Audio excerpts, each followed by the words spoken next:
MACA, in the Ministry of Information, is mandated to provide correct knowledge and information to the workers in both government, corporate and private establishments, as well as the people in our communities, especially the rural communities of the state. Before embarking on information and communication dissemination in the mandated areas, MACA conducted an extensive consultation with the people in the communities and workplace environments, assessed and determined the channels that would be effective in getting across to the target audience, took into consideration the fund and resources available to it, reveals the general status of implementation, came up with the following programs that are represented in this documentary.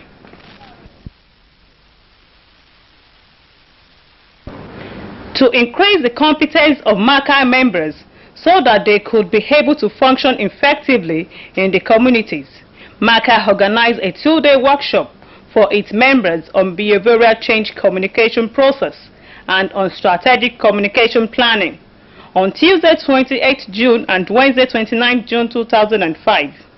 The workshop was flagged off by the Permanent Secretary and Special Advisor on Information to His Excellency, Mr. Segun Ayobolu, on Tuesday 28 June 2005, who is also the chairman of the committee. The PS charged MACA members to strengthen their resolve and be absolutely committed to the issues of eradicating HIV/AIDS in Lagos State. He also said in their efforts to find an effective solution to HIV/AIDS prevalence in the state, the committee had absolute support of His Excellency, the Governor of Lagos State, Asiwaju Bola Ahmed Tinubu, and the Commissioner of Information and Strategy, Honorable Dele Alake. Having reached the 5% prevalence rate in Nigeria, HIV/AIDS is on the verge of overrunning the country. For this reason, all hands must be on deck, properly and unflinching. This training is particularly necessary now because despite much efforts by well-meaning individuals, groups, national and international agencies, despite the huge financial and material support by these well-meaning bodies, HIV/AIDS pushes on relentlessly in a deadly bid to annihilate the world. This situation is particularly worrisome in the third world countries, especially in the sub-Saharan African countries. For us in the Ministry of Information and Strategy, this committee is a very, very important one. That is why we accord utmost priority to the activities of the committee. We believe it is a great privilege for us to utilize our professional skills and our professional training to assist in ridding the world of an epidemic that has caused so much havoc to mankind. That is why we've made a pledge to ourselves. We've made a pledge to ourselves on the committee that every cover, every resource available to us will be effectively utilized to help in achieving the objectives of this committee. If we look at the current edition of the newspaper of the public service, which we publish, which is Alausa Alert, we have a personal message from the governor to the workers of Lagos State, stressing the fact that he appreciates their contribution to the progress of Lagos State, but that they must do everything to avoid HIV and stay alive. And that message is sponsored by this committee and it's gone down to thousands of Lagos State workers. Other outlets include the Echo News, which is very free of charge to public schools in Lagos State. So the 1.5 million children in our primary and post-primary public schools, about 600 primary schools and about 400 secondary schools will have access to our information on AIDS. So we share the vision of the Lagos State Action Committee Against AIDS, which is a product of the vision of the Tinubu administration in the battle against AIDS. And we have challenged ourselves as individuals and as a community and as a ministry to also forge ahead with a vision, because without vision, the people will perish. And last night, as I was contemplating what I would say this morning and so on, I picked up a book titled "You Also Can Change the World," and I just flipped arbitrarily to a page, and I fell on the biography of Helen Keller. That book is by 100 people that changed their world. Helen Keller was born blind, but she ended up one of the greatest philosophers, poets, painters, and public speakers in America. And they asked her, what can be worse than being born blind? She said, simple, to have sight without vision. So let us not be like those who have sight but don't have vision. Let us share the vision of a world without AIDS, and let that propel the work of this committee to do some good for humanity. Commenced immediately after the PS Goodwill and Keynote address were the paper presented by Dr. Segun Ogboye, the representative of the Chief Executive Officer of LSACA, Dr. Aderemi Desalo, who is also the Special Advisor on HIV/AIDS to His Excellency. Dr. Ogboye, who is the head of Project LSACA, delivered papers on the history of LSACA, genesis of HIV/AIDS in Nigeria, and on HIV/AIDS modes of infection, prevention and control. What we do know about its origin is that in the 70s in the US, they started noticing that some young men were coming down with a chest infection, a kind of pneumonia that was called interstitial pneumonia, and it was caused by a fungus called Pneumocystis carinii. And they found, and I mean, Oyibo people have a lot of money and a lot of time, they can do a lot of research. They notice a trend, they can commit money to discovering why this trend is occurring. What they noticed was all these people that were coming down with this infection were young male homosexuals, and they started following them, and they realized that whatever it was causing an immunocompromise, and that was why that fungus that couldn't infect people whose immune systems were intact was now infecting these people and making them sick. By 83, the virus was identified, the structure was known, and was named the human immunodeficiency virus. Largely in those countries, especially in the US, it is still a disease of homosexuals mostly and crack users. But we know that the pattern is different here. It is mostly a heterosexual disease here. And funny enough, even in the US and in Europe, the pattern amongst blacks is very similar to the pattern in Africa. So people wonder, because we assume that a lot of what happens here is because of the poverty and everything, but the prevalence is still higher amongst black populations, even in the civilized countries. And it's not clear why, although people say maybe it's because a lot of them are illegal immigrants and so are unable to seek health care, so they keep things within themselves and then spread it within their community. The first Nigerian case was seen in Lagos in 1986, and unfortunately the response was very slow. The government was very, very slow to react in the whole country, in the country as a whole. And I must say to you that sadly, a lot of the funding for HIV is still international.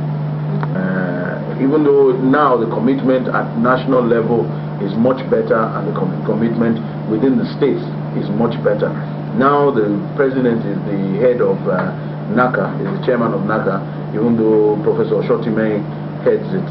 And we know that in Lagos State, the Lagos State AIDS Control Agency was set up in 2000 as an autonomous agency to fight HIV/AIDS. The governor is our chairman, and the CEO is a special assistant on HIV/AIDS.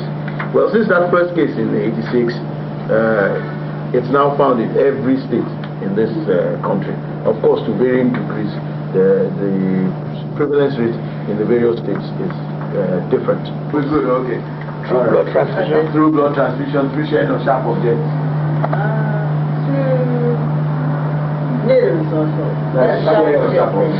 From mother to child first. From mother to child.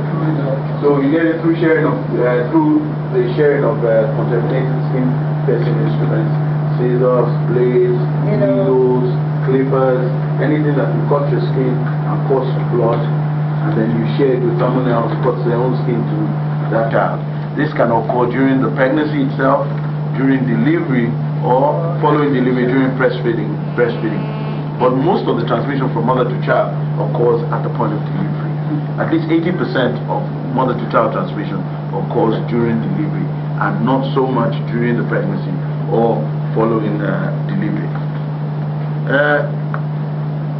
Unlike most of us believe, it is not, now we're going to go into some controversy here, but it is not spread through kissing. It is not spread through kissing by some extremely adventurous kissing. And definitely it is not spread through social kissing, which we all do now, like the white people. You meet someone on the road, you peck them on the cheeks, or even on the lips. That does not spread HIV. Even kissing somebody, because they say the amount of saliva you need to transmit HIV is really, really large, and nobody puts that much saliva. Hear the argument about if your gum is bleeding. That's not a typical situation. It's not hygienic. It's not safe for you, for your wound, even if it's not HIV. A lot of infection can get in there. So people don't generally go around shaking hands with open wounds. You know, it's not spread by sharing toilets. In fact, a lot of the things people say are spread by sharing toilets. It's just because it sounds better to say so. A lot of vaginal infections that women claim they got from a toilet or this or that are usually sexually transmitted or transmitted through poor hygiene. But I mean, it's easier for a woman, and then sometimes also the hormonal issues around pregnancy or around your period may cause things like fungal infections like candidiasis, but it is not usually acquired. It is unusual to acquire candidiasis from the toilet, because we know we do not go and rub our genitals around the toilet. It's not from sharing toilets, but it is a convenient excuse to use, especially if your husband charge about and he wants to start making an issue about it. It's easy to say that toilet at work is so empty. I mean, it buys you peace. You do not get it by swimming in the same pool as someone or sharing a bath with them. If you do not, of course, decide to get tempted and to go beyond the call of duty in your relationship with them.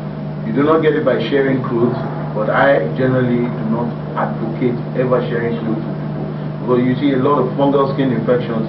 Once you get those things, to treat them is serious, because the blood supply to the skin is not as high as some other parts. So the amount of drug you use and the amount that gets to the site where the thing is very little in relation to what you use, and you need to treat it for so long.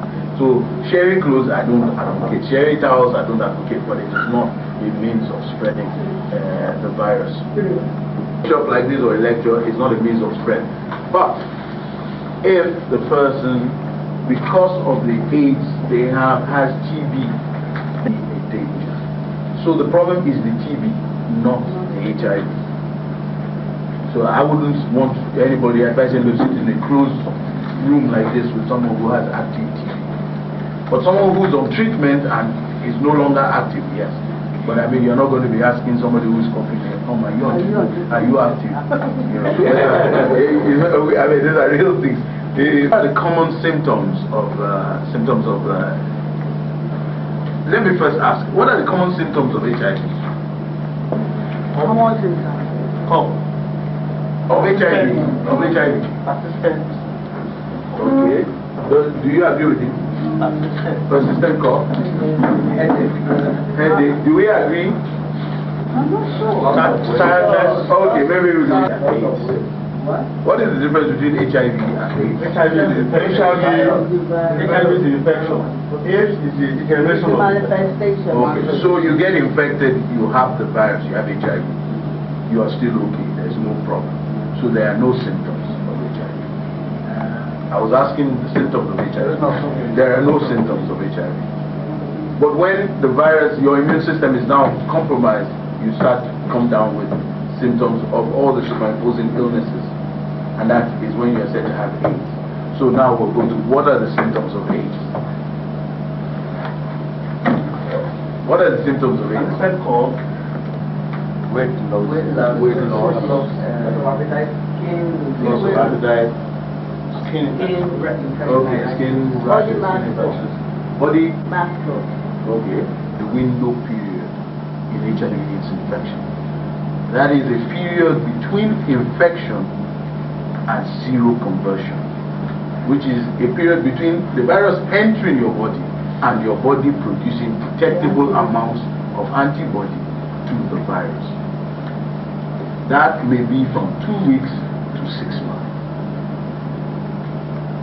Some people have been known to seroconvert before 2 weeks. Some people have been known to seroconvert even later than 6 months. But the average is between 2 weeks and 6 months. But they say they have developed tests now that are more sensitive and can pick it up a bit earlier. But of course, newer things are always more expensive. But the tests in use generally have, work. Usually they leave that window period between 2 weeks and 6 months. One day, Mama put you. That's part of what they're saying. And if you service them, we hope that they will not look up. But what happens is, by the time you marry the fifth wife, the first one is looking old to you.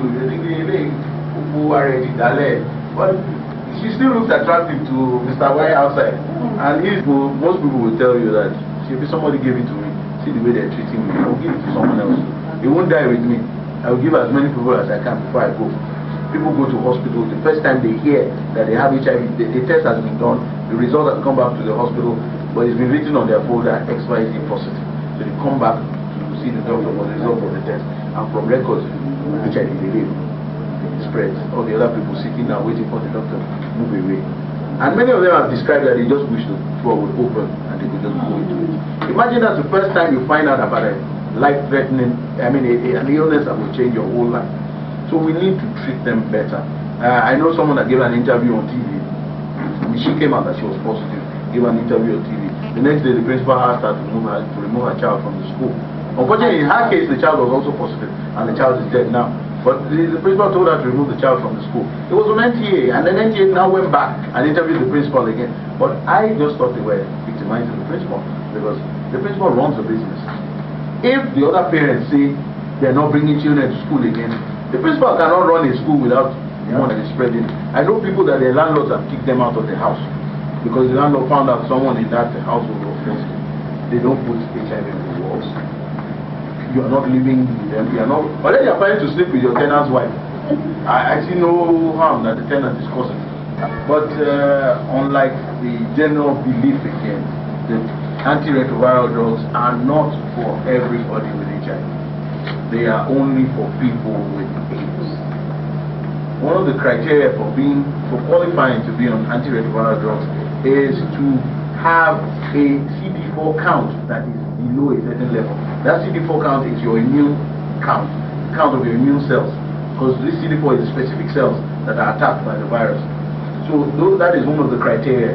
Or even if you start to be symptomatic, then irrespective of your CD4 count, if you're starting to have symptoms of AIDS, then you do require to be on antiretroviral drugs. So the drugs are expensive, although the price is coming down now, and free treatments are now available in sites in Lagos. And then the drug is also, I don't want to use the word toxic, but it does have some effects that are not desirable. And then if you start using it, you have to continue. The day you stop, your viral load goes back up. And then it requires monitoring. It requires monitoring of your electrolytes. That's all the chemicals, normal chemicals in your body, to see that they're balanced. It requires monitoring of your blood cells, because it may affect some of your blood cell replication as well. So your red cell count may be dropped too low. It needs to be monitored. Then you need to be monitored to see that your viral load, the number of virus in your body, is going down, and that the CD4 count is responding by coming up. So if that is not happening, then the drug is not doing anything. Even when there is a cure, they say prevention is better. So talk less of when there is no cure. Prevention is 100 times better. How do you prevent HIV/AIDS? We talk about the prevention of sexual spread, mood first and foremost, because that's the largest form of spread. So first of all, of course, abstain. If you are married, be faithful to your single partner. and they pray that he or she is also being faithful to you. Because one-sided faithfulness is crap. Whatever, they put it this way: whoever your partner is sleeping with you. But whatever they do there, they bring into your bed. It comes up about the relationship between sexually transmitted infections and HIV. So people always say, does gonorrhea become HIV? Does HIV become gonorrhea? The relationship is simple. Gonorrhea, no matter how long you have it, will not transform into HIV. But the problem is, gonorrhea damages the genital tract. It causes sores on the male penis and causes sores and bruises in the female vagina as well.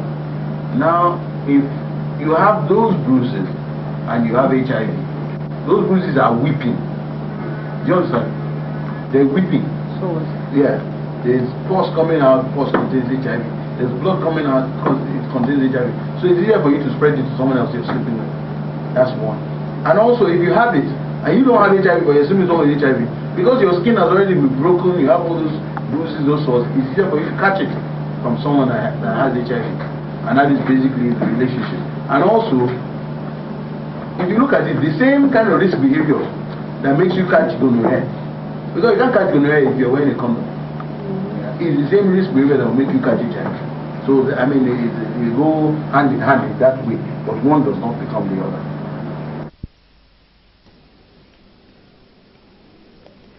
The second day commenced with a paper presentation by Mr. Bumi Ajibade, a lecturer in the Department of Mass Communication, who delivered paper on strategic communication design and evaluation process. Because what we are doing is using communication to promote appropriate behavior among people so as to avoid HIV/AIDS. And modifying or changing behavior is something that is very complex and very difficult. And so, as communication professionals, we must know what we are doing. In this paper, I assume that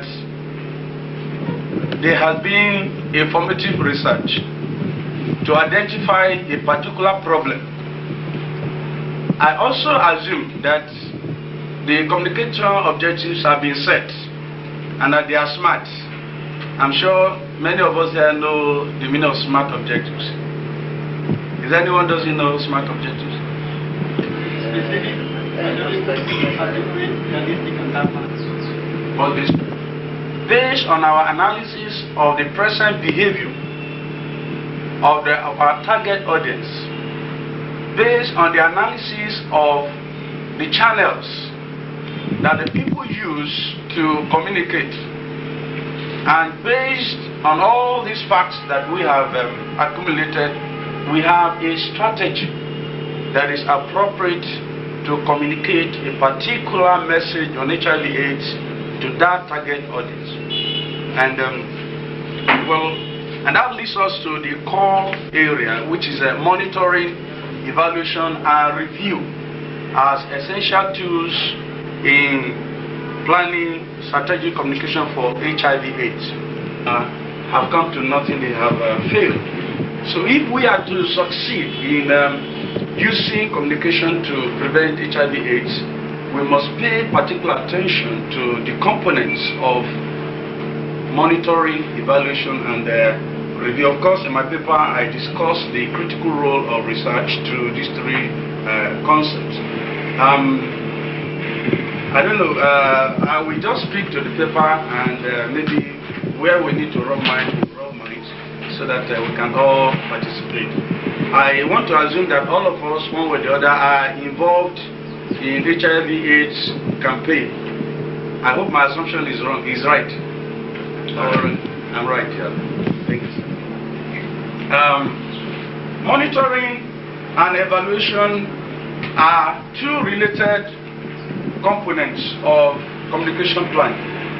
We use monitoring to check whether we are achieving targets without doing research, one form of research or the other. So I'm going to discuss the role of research along the line. Now, basically there are three types of indicators, monitoring and evaluation indicators, which are discussed or described in my paper, which I believe will be given to you. We have what is called process indicators. We have also impact indicators and outcome indicators.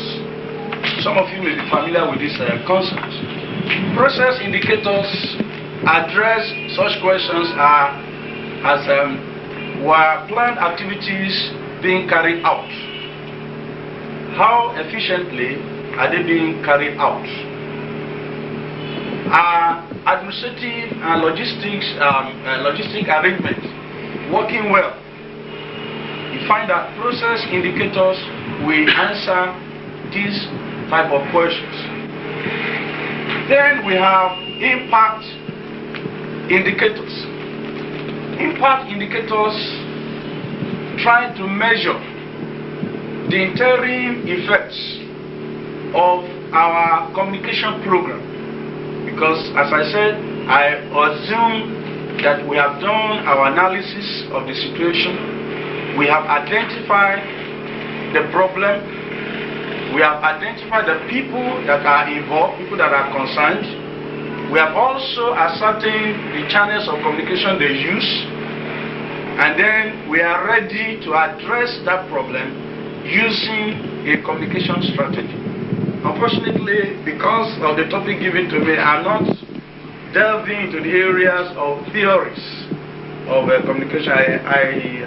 Looking at the program, I discovered that Mrs. Richard Diallo will be coming in later in the day. I'll be speaking to you on the Akeda model of communication for behavioral change. So I'm not addressing the area of theories, but there are all kinds of theories that are used to promote behavioral change in any particular community. It depends on the nature of the problem. It depends on the caliber of people involved. It depends on what we want to achieve. So that's why I made all the assumptions known before I started. So we also have, so I'm talking about impact our indicators. From time to time, if we have started the program, maybe after 1 month or after the first quarter, we should be able to ask ourselves, are we really achieving our objectives? How far have we come? So impact indicators try to assess the short-term or medium-term effects of our intervention program. Then we have the outcome indicators, which assess the long-term effects of an intervention program. Maybe our intervention program is supposed to last for 3 years. At the end of the 3 years, we should be able to assess what we have done and come to the conclusion, has this program achieved its set goals? So outcome indicators assess the final result of an intervention program. Let me just ask this question. What will be, let us assume that the Ministry of Information is carrying out AIDS campaign in Lagos State for 3 years. Now what will be our outcome indicator at the end of that 3 years? What kind of thing do you expect to see? May I just put it across? Yes, sir. What are the possible multi-million inmates against prejudice? How about the average of good message we send around and appreciates this campaign? Has there been a change in the prevalence rates of HIV that help us to understand our communication program? You know, the strategic communication program that we are using to promote a particular kind of behavior. What is the behavior we're trying to promote in HIV/AIDS campaign?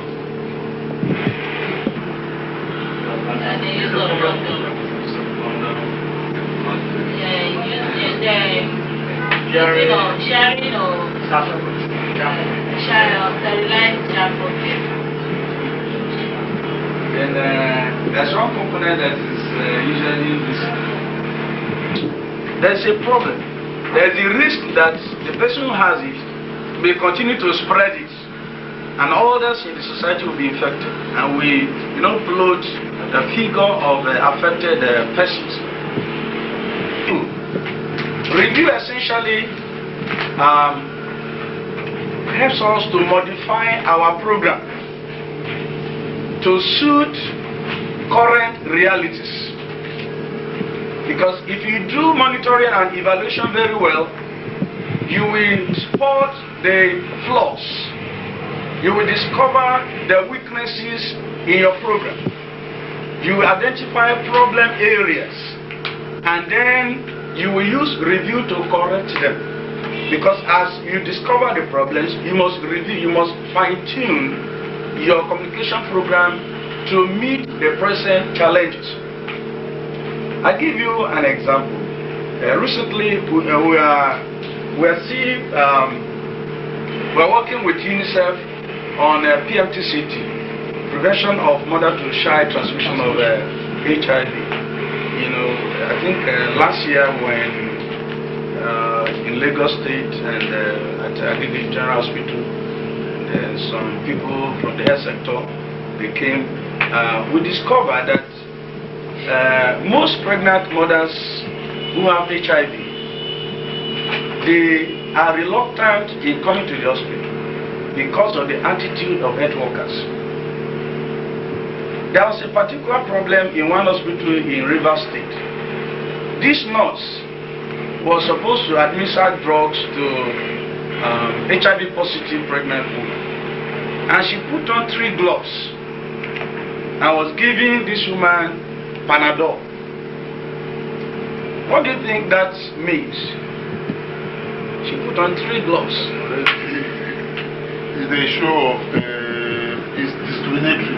He's trying to embarrassing. She was trying to avoid that client like a leper. That she was afraid of contracting AIDS just by giving drugs to somebody. That's a problem behavior. And majority of those people. Okay, there was another case. A woman tested positive, and before she knew it, the lab attendant who brought the result, she announced everywhere, that woman, when they come get HIV, everybody started running. That's a problem behavior. So people with HIV, they cannot confide in the health workers. It's a problem, and UNICEF is trying to change their orientation. That they should be friendly with these HIV positive pregnant women and not drive them away. Otherwise, they will go out there and be spreading the virus. So we must use monitoring and evaluation to find out the problems.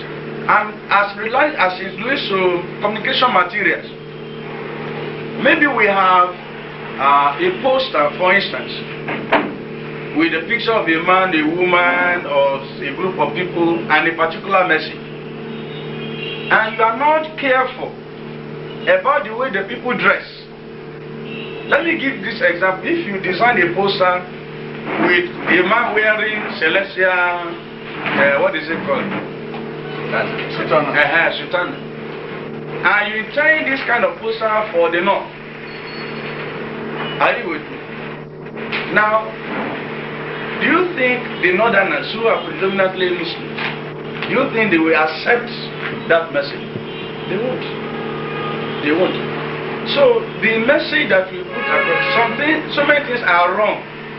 Some of the posters we design, they work contrary to our intention because we do not monitor the impact they create from time to time. People, are you with me? They were trying to beg for living. I was coming back, saw them. And then I was saying, what's the group like this? To promote a particular non-verbal cues that go along with them. If you are tired and all that, what do you think the impression people will have about you? People look at others as if they are not human beings. When you are communicating with people, you have to be aware not only of the message itself, but the context. And he knocks at the door, and the person says, yes, he's in the toilet. The same is also wanted to put it in, and I say, the same set of people, the same message, but because the context has different within the group of people, you know, among whom you are promoting, you need interpersonal communication to be able to actually get these people to do all this. We spread awareness through the mass media, fine. The mass media are very effective in passing across information. They are very effective in creating awareness. But research has confirmed that they are not too effective in getting people to modify their behavior. So you will need a second level of communication, interpersonal interaction. And in your interpersonal interaction, you will need to be more friendly. You need to be very careful about the meaning of non-verbal cues. There are some people when they speak, like Baba Yabo, they can rock you to sleep. You know, when Baba Yabo wants to talk, you know, I will be choosing his word. It will be one word per 30 seconds. You know, before you know it, you're already asleep. These are things you need to watch out for when you're not communicating with people. You need to look at the volume of your voice. You need to look at your rate of speaking. You need to look at the pitch level. There are some messages in which you place emphasis on some keywords, you know, so that the hearer can know that you are actually interested in this particular part of that message. So the pitch level and some other things, the way you carry yourself, even what you wear, that is what people see first, what you wear. Before you open your mouth to talk, they see what you wear. With what you wear, you are making an impression. You are making a statement about yourself. You are reflecting your inner values with what you wear. If I want to assess anybody, I begin with what that person puts on. And the way you dress is the way people will address you. You know, sometimes when I used to hop from mole to mole, you know, these conductors, if you dress anyhow and you ask for change, hey, God bless you if they don't yap your grandmother. But if you dress very well, you put on shoes, say, conductor, please, my dear, that's sorry, I'll come, I'll give you. So, the way even conductors that we agree lack manners, when you dress well, you know, some of them that are reasonable, they will address you very well. So, these are some of the things we need to take care about. It is not only the message you are passing across that's important, but your total person. They look at you from there. So the communicator can present problems. If he doesn't dress well, if he doesn't talk well, okay, if he doesn't behave well, it doesn't create rapport among the audience members. Okay. Now, what are the methods of monitoring? I want to concentrate on monitoring for now. What are the methods of monitoring? How can we monitor our communication programs, our strategic communication programs? What methods are available? One, we must embark on periodic review of program documents, such as work plans. In Acadia model of communication planning, that's what is called work plan. I'm sure that some of us have gone for different kinds of training. We are familiar with work plans. So, who is not familiar with a work plan here? Can anybody tell us what work plan is all about? Work plan. Listen. As objectives, what you intend to achieve. So you have something like a roadmap that this is what I want to achieve after a while. Thank you very much, sir, for those keywords you choose. Roadmap. If you don't have a map that directs you to your destination, you will get lost, isn't it? So the work plan is a guide it brings about all the different components of the program. It identifies the problems, okay? It states the objectives of correcting the problems. It identifies the strategies we're going to use, how we're going to monitor and evaluate our results, and all kinds of things like that. So it's a comprehensive roadmap that takes us from our point to our destination, where we are going. Also monitor implementation through regular field trips. Okay, know the sites where you are working. You go there from time to time, find out how the program is being implemented, and so on and so forth. Some promote HIV prevention through use of condoms. So you may need to find out, are condoms still available? Are there enough quantities in that site? How are the condoms allocated? Are they being given to the right people? The people that are receiving condom, how did they use it? Did they just keep it at home or somewhere? How do they use it? Do they use it well according to instructions?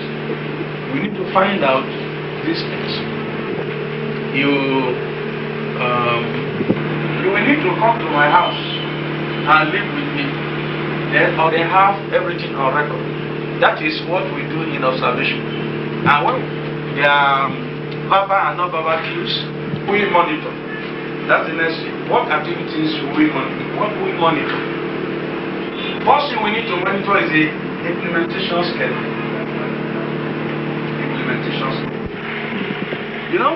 In all of this, you discover that research is very important, and there are different kinds of research options that we can think about. And one of the things that I advise for this type of program is that you must have a team of people that are that have skills in conducting reliable and valid research. It's not everybody that has that kind of skill. In your team, among the MACA members, there must be people, you can draw them from anywhere, people that are good in conducting research that is reliable, that is valid. There are some research findings that will lead you into trouble because they do not reflect reality. And so when you base your planning on that type of findings, you will lose your money. The program will not work. So then of course, let me quickly take you through some of the evaluation indicators. I want to be very specific now so that when you are designing your communication program, you know what you are looking at for. One, I will look at the second segment. Knowledge. You want to evaluate knowledge. One, you find out what is the percentage of target audience that is reached by HIV/AIDS messages. Percentage of target audience is reached by HIV/AIDS messages. How many of them are aware now? Out of a population of about 8 million. How many are aware about HIV? Two, what is the percentage of target audiences who can correctly identify two or more modes of transmission? If you want to find out whether they are really aware, you must go a step further. Now you say you hear HIV/AIDS messages. Now, can you tell me one or two methods of transmission of the virus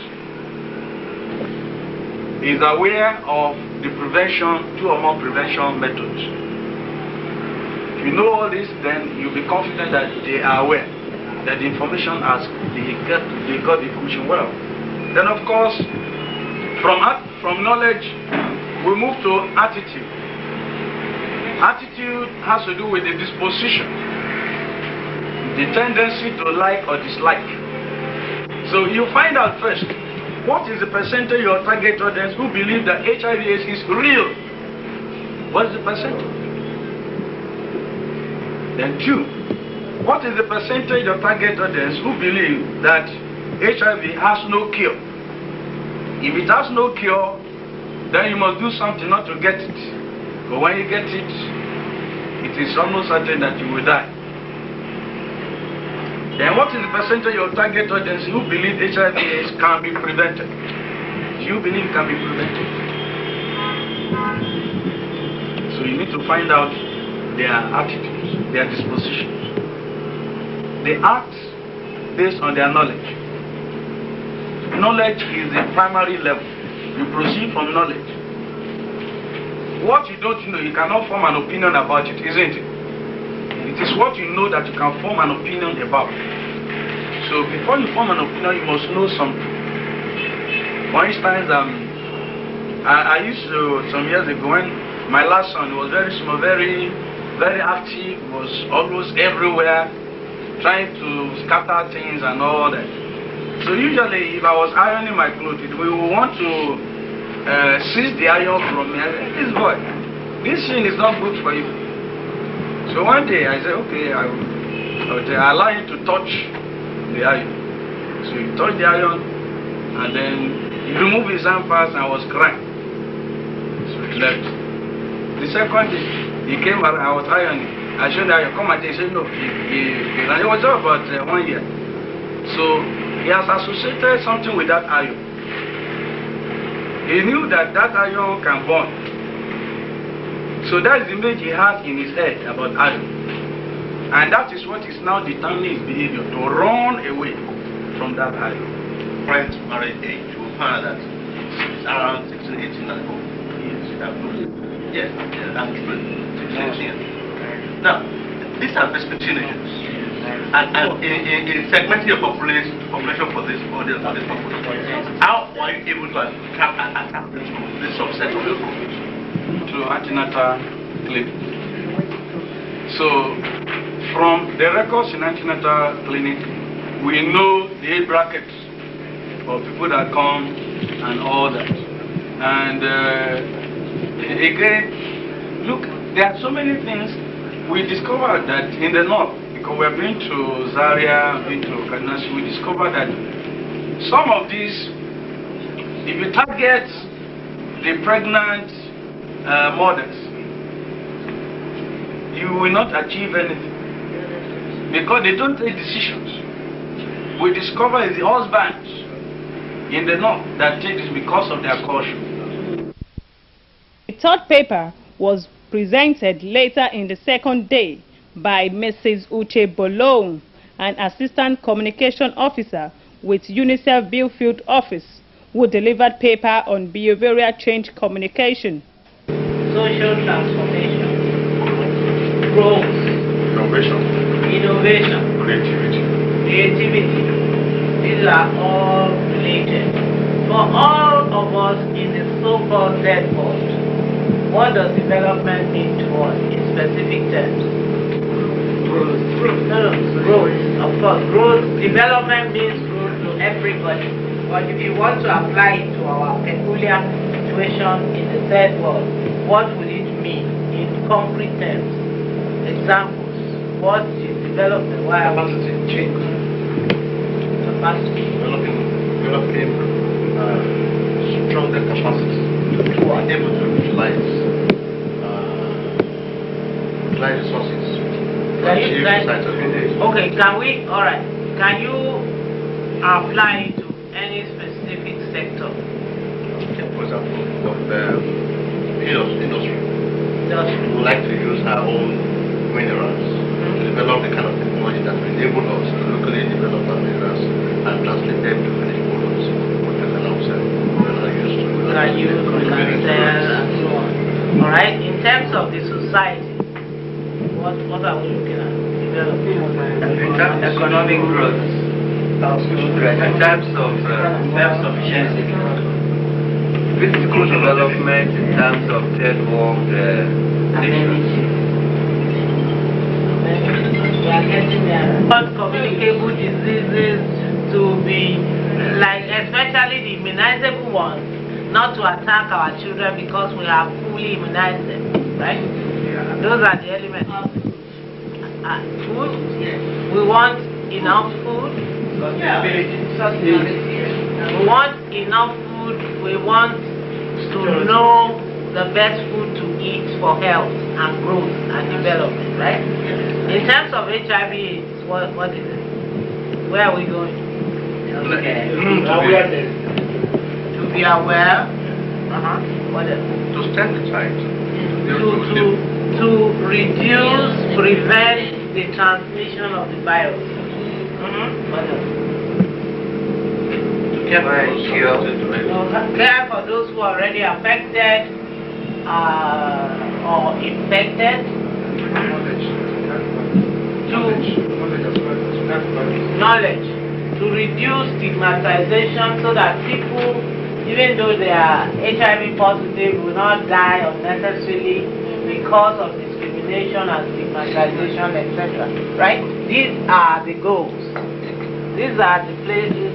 This is where we want to go, both in terms of HIV and in terms of other development issues. Now, the question then is, how does communication assist us to achieve? That's where we come to development communication. Political leaders to allocate and release needed funds for HIV program. The ties. You see, the problem is, let's say you as the committee on AIDS now, you already, by your being members of this committee, you are convinced of the need for maybe more resources, the need for political commitment, the need for this, the need for that. You are convinced. But the policy makers and the funders who are going to release the money or release the policy, make the policy, need to get to your level of commitment and conviction. So the question is, how do you bring them to the same level of commitment as yourselves? So that is advocacy. What do you say to whom, how, with, in what way to make them convinced? You see, a lot of people think, if I ask you now between social mobilization, advocacy, program communication, which one is easier? Some people think advocacy is the easiest. I don't know, what's your opinion? It depends on the individual. For example, disposition. I think people may be much more exposed to agitating, while other one will be more to organizing how you can mobilize. So I think we still want is the individual propensity. The second one is the resources available in the developing operating. There may be more resources for operating, for example, than mobilization. The third factor will also be the nature of funding that you get from funders. Some funders will impact more to promote advocacy, while others will not impact mobilization. So at any point in time, these factors will affect the performance of the organization. Okay. Yes. I say factors in the particular. Then we determine the choice of the strategy that we use. The environment. So situation assessment is very critical. What the leader think? What is their orientation? What is their disposition? So that will determine the choice, the strategy, and the complexity and difficulties that will be encountered while representing. All right. You see, in all my experience of advocating, I have found that the critical question in advocacy is, what do I say to convince this person? That's a critical question. What is it? Disposition, political disposition at particular times, yes. All the elements you have described, yes. But when it comes down to, this is you, the advocate, and these are the people you want to advocate with, the issue is, what do you say to convince them? That is, oh, this is the donor. What are you going to say to this donor or to the governor to get him to, allocate resources or make a political commitment, or what are you going to say? So how do we arrive at what do we say in order to be effective advocates? How do you know the audience? One of these audiences is the governor. Okay, all right, those are good. Those the government, I should allocate money, and after saying I should allocate money, listen, that money needs to be allocated fast. It needs to be think the element is the language. How you come out, how you express yourself, how you... The arguments you make, the urgency, your ability to create empathy in the government. Or otherwise, your ability to let the governor see what's in it for him. Is there political capital in him taking the action you are recommending? I mean, you are talking to a politician, alright? He wants to look good before his people. Maybe he wants to be re-elected. If he doesn't want to be re-elected, maybe his party is looking that, okay, next time around, even though this governor is going away, we want the party to continue in power. He needs some political capital from whatever he does. He doesn't just do action like that. What's here? Who will take an action that has no benefit to us? No. Think about it. An action that has no benefit to you, or you can't see immediately what, how does this benefit me? You can't see. Would we take such action? No. Very rare. Very rare. Very rare. Very rare. You don't have that kind of thing. You don't have Mandela, you don't have Gandhi again in this world. We don't have Jesus Christ. Yeah, we don't have the Gandhi of this world again. So think of social benefit. Yeah. Now, take less of what's going to benefit you, or who's going to benefit the environment or his immediate surrounding. Yeah. Now, we need to, I would say, that altruism is necessary. I don't think that's correct. Altruism is alive. Alright? However, the issue is, the honest truth is that people do not usually take action for which they see no benefit. And my experience is that if you analyze any of our actions, at the end of the day, you will see the benefit. It may not be an immediate benefit. It may not even be a tangible, physical benefit. It may be an intangible benefit. We can use one example now. If you say, okay, I want you to donate money to a certain cause, let's say give to an orphanage. Well, you have your own children. You may not need an orphanage in any way, but why would somebody do that? Why would somebody donate towards the running of an orphanage and so on? There is some benefit to it, to the individual. These benefits are not physical. They may not even be tangible, but they are there. What kind of benefits?